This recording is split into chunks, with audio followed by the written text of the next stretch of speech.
অনেকদিন পর গিয়েছিলাম বাবার বাড়ি। সেখানে গিয়ে বানিয়েছিলাম চিকেন। ভাই খাবে বলে বায়না করছিল, কারণ অনেকদিন আমার হাতে চিকেন খায় না। আমার হাতে চিকেন কিন্তু আমার ভাইয়ের খেতে খুবই টেস্টি লাগে, খুবই ভাল লাগে।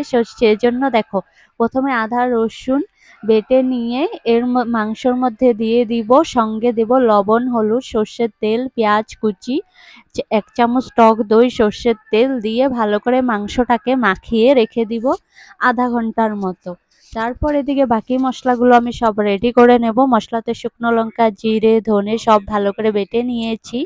আর এবার দিয়ে দেবো কড়াইয়ে সর্ষের তেল, গোটা গরম মশলা, জিরে, তারপর দিয়ে দেবো পেঁয়াজ কুচি, দিয়ে সুন্দর করে এটাকে ভেজে নেব। এদিকে দেখো পেঁয়াজটাও বেটে নিয়েছে অর্ধেক, সেই পেঁয়াজটা দিয়ে একটু ভালো করে ভেজে নিয়ে লবণ হলুদ দিয়ে দিয়েছি। এবার দিয়ে দেবো শুকনো লঙ্কা, জিরে বাটা একসঙ্গে দিয়ে ভালো করে মশলাটা কষিয়ে নেব। এবার মশলার থেকে দেখো তেল ছেড়ে দিয়েছে। এবার দিয়ে দিতে হবে টমেটো, তাহলে কিন্তু আর একটু টেস্টি হবে। মশলাটা পুড়বে না, আর টমেটোটা সুন্দর হয়ে গলে যাবে, খেতে কিন্তু খুবই টেস্টি হয়। এবার দিয়ে দিব চিকেনটা। চিকেনটা দিয়ে ওই ১৫-২০ মিনিট ভালো করে কষাবো। এটা যেহেতু চিকেন, তাও তাড়াতাড়ি সেদ্ধ হয়ে যাবে, সেজন্য কিন্তু বেশি সময় লাগবে না। ভালো করে চিকেনটাকে ভেজে নিয়েছি। এইভাবে কষিয়ে কষিয়ে তারপর এবার দেখো একটু ঢাকনা দিয়ে সুন্দর করে কষিয়ে নেব মাংসগুলোকে, তাহলে তো খেতে খুবই টেস্টি হবে। এবার ঢাকনা তুলে দেখি, আর একটু ভালো করে লাড়িয়ে চাড়িয়ে দিই।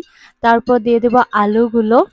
এদিকে দেখো আমার হাজব্যান্ডের ফোন বাজছে, সেটারই শব্দ হচ্ছে। আর এদিকে ও ল্যাপটপের মধ্যে দেখো ফিল্ম দেখছে। এদিকে দেখো চিকেন পকোড়া বানানোর জন্য আমি একটু চিকেনের মধ্যে সয়া সস, আদা রসুন বাটা দিয়ে মাখিয়ে রেখে দিয়েছি, সেটা সন্ধ্যাবেলা বানাবো।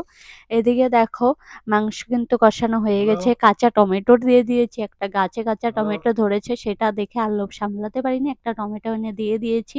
পরিমাণ মতো জাল দিব। এবার জল তো দিয়ে দিয়েছি, জল দিয়ে এটা আরো ১০ মিনিট ১৫ মিনিট জাল দিয়েছি। এবার গোটা গরম মশলা বাটা দিয়ে নামিয়ে নিলে কিন্তু তরকারিটা হয়ে গেছে। কাঁচা টমেটোটা দেখো কি সুন্দর গোটাল আছে, খেতে কিন্তু খুবই টেস্টি হয়েছে।